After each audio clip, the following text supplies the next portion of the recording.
Hello तुम समस्त को तो आज हूँ शनिवार तो शनिवार ब्लॉग रे समस्त को स्वागत करुच्ची मु तो चलते देखा ए कौन कौन खाइबा बनुची तो छुई आलू भजा बनुची आपण मैंने कहे सबुदिन कौन गोटे छुई आलू भजा तो छुई आलू तो नुह छुई आमर अमृतभंडा भजा बनुची सागे डालमाटा करी माने अजीब देखा सिजाला सिजाला भल टेस्ट भल अच्छे टे तेल कम यूज कर माने साधा डालमाटा नॉर्मली डालमा बनैला बेले मुझे कौन करुँच ना साधा डालमा ही बनाऊँ कहीं साधा डालमाटा मतलब भल लगुच बिना पियाज रसुण वाला साधा दिन कहले डालमा बनब माने पूरा माने बिना पियाज रसुण वाला ही प्राय टाइम डालमा बनूची से मतलब बहुत ही टेस्टी लगुच पता नहीं कौन पर कंटिन्यू गोटे 2 मास है केवल ताकू ही तैयारी करुच्ची एटा भातटा आप भावते 2 लेयर कौन थुआजी तले फ्रेश भातटा एटा बासी भातटा तो ताकू रखीदे से गरम हो गरम हो गलानी अलरेडी यहाँ भाजवा आउ टिके पणस भाजवा भावुँ छुआंप अल्प टिके आलू भजा करदे बोली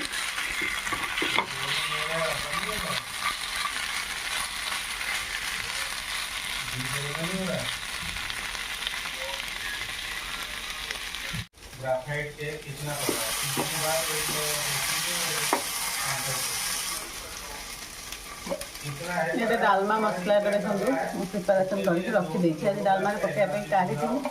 आर रेसिपी मु आगर आपण मन सेयार अलरेडी कर सारी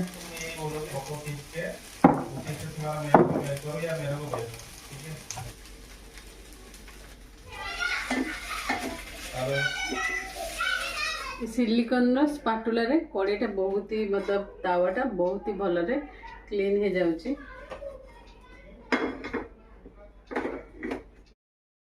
एठी मु तैयारी करुच्ची हल्का अल्प टिके पनीर भुर्जी तैयारी करुच्ची तो नॉर्मली प्याज टमाटर फुटे देची तापरे पनीर अल्प टिके पके देची एतिकी पनीर पाखापाखि 100 ग्राम पाखापाखि हम जणी खाइबा पाही तो यहाँ तो पनीर भुर्जी बनवा बहुत ही सहज आप चाहिए कैप्सिकम भी ऐड कर दे पारिबे तो खाइबारे टिके प्रोटीन तो निहाती दरकार से आउ एठी बना होची आलू भजा आउ वीडियो रे मो पछरे जो बैकग्राउंड नॉइसटा आपण मानक सुनिबाकू मिलुची माने टिके टिके मझिरे मझिरे तो सेटा इग्नोर करेंगे शनिवार रविवार हेले स्वामी एमती बैकग्राउंड नॉइज पछरे चली मोर लंच थाली सब आइटम तो आपण मानक देखे सारी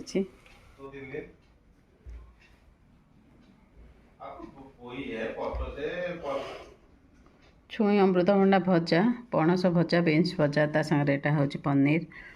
आउ एटा होची सलाडटा डालमा भात तो से माने तो एबे खाइबेनी सब मना कले और मते बहुत भोक लेलेनी तेणु मु जाउची आगे खाइदेबी से माने ताकर परे खाइ सब बेले मु घरे तो ब्लॉग बनाए आज अपन मन भाबुथिले मु बहुत अच्छी बोली तो अच्छी एक्चुअली जिम रे तो मु बहुत दिन रे आसुची जिम किंतु हाँ मुझे को कही नी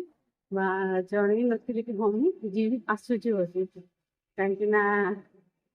एक्चुअली मतलब सेमती किसी रेजल्ट जाए मिलनी जिम आसूची बोली कहले एक तो वेट कम होनी कहवा फायदा कौन कमेंट आसे बाहरी कौन कर जिम रे जना नहीं तो से कहून कि हाँ भाविली आपन को कहि बोली आज आप कहूँ देखा जाओ वेट केमी कौन कम हो एक्चुअली मोर 6 केजी मझे 6 केजी एक्चुअली कम हो जाता पुणी एवं रिभर्स कर होली मिठाई विठाई टी खाईदेली पूरा डाएट खराब हो वेट बढ़ी जाए तो देखा केते कौन आपर कम हो कि होनी वेट चेक करके आपण मान कहबी जनइबार सेकेंड कारण है कि मु भाविली जनइले जिते मु जंक फुड खाया जो से माने मत गोटे फोर्स रही कि नाई मत वेट कम करके देखेबार अच्छे आपण मान तो सेटा गोटे फोर्सफुली रही तो से भाविकी मुझे आपण मान सागर आज सेयार कली जिनसा कि हाँ କିଛି ମନ୍ଥ ହେଲା ଆସିନି ଜିମ୍। ମଝିରେ ଟିକେ କିଛି ୱେଟ୍ କମ୍ ହେଇଥିଲା, ପୁଣି ଏବେ ରିଭର୍ସ କରିକି ଯୋଉଆକୁ ସେଇଆ ହେଇଯାଇଛି। ଚାଲନ୍ତୁ ଦେଖିବା ଆଗକୁ କଣ ହଉଛି।